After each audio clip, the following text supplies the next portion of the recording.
অবিভক্ত মেদিনীপুর জেলার অন্যতম প্রাচীন বিপ্লবীদের পুজো নামে পরিচিত কর্নেলগোলা আদি সর্বজনীন দুর্গোৎসব সমিতি এবছর এই পুজো 91তম বর্ষে পদার্পণ করলো।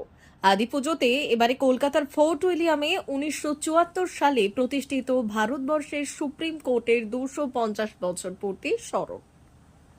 সেই সঙ্গে জঙ্গলমহলের অবিসংবাদিত নেত্রী কর্ণগড়ের রানী শিরোমণির গ্রেপ্তারের 225 বছর পূর্তি স্মরণের সঙ্গে জঙ্গলমহলের দেশপ্রেমিক বিরসা মুন্ডার 150তম জন্মবর্ষ স্মরণ। মূলত স্বাধীনতার আগে গান্ধীজির বিদেশি দ্রব্য বর্জন, স্বদেশী গ্রহণ সেই আপ্তবাক্যকে পাথেয় করে আদি কর্নেল গোলার মা এখনও স্বদেশী অলংকারে ভূষিত হন। এ এক বিপ্লবীদের অন্য পুজোর কাহিনী।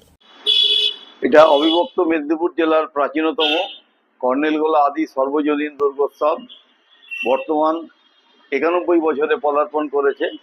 1934 সালে মেদিনীপুর শহরে পরপর 3টি ডিস্ট্রিক্ট ম্যাজিস্ট্রেট খুন হয়ে যাওয়ার পরে পেডি ডগলাস বার্ড এই পুজো শুরু হয়েছিল এক ঐতিহাসিক যুগ সন্ধিক্ষণে। এবং তখন মেদিনীপুরে সান্ধ্য আইন জারি হয়েছিল।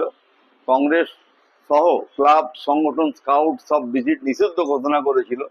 বিপ্লবী যুবকরা তাদেরকে ঐক্যবদ্ধ করার জন্য যুবরাজ দেবেন্দ্রলাল খান তার পৃষ্ঠপোষকতায় এবং দেশপ্রাণ বীরেন্দ্রনাথ শাসমলের সহযোগিতায় এই এলাকার অধিবাসী এবং বিপ্লবীদের পরামর্শদাতা মেদিনীপুর বার অ্যাসোসিয়েশনের প্রাক্তন সভাপতি আইনজীবী অতুল বসুর সভাপতিত্বে এই পুজো শুরু হয়েছিল।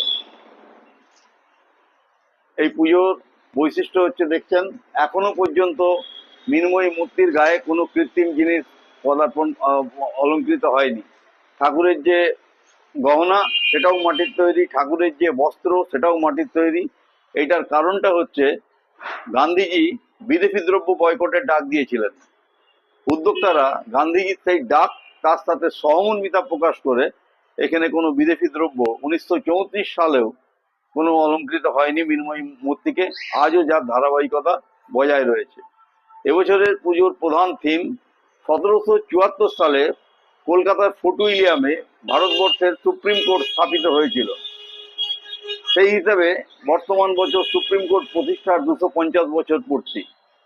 1799 সালের 6 এপ্রিল জঙ্গলমহলের অবিসংবাদিত নেত্রী কর্ণগড়ের রানী শিরোমণি তিনি ব্রিটিশ কোম্পানির দ্বারা গ্রেপ্তার হয়েছিলেন। রানী শিরোমণির গ্রেপ্তারির 225 বছর পূর্তি আমরা স্মরণ করব।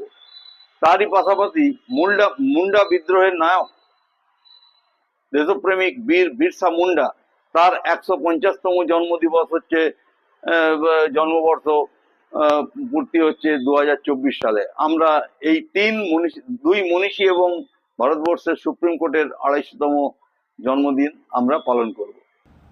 D news, Medinipur.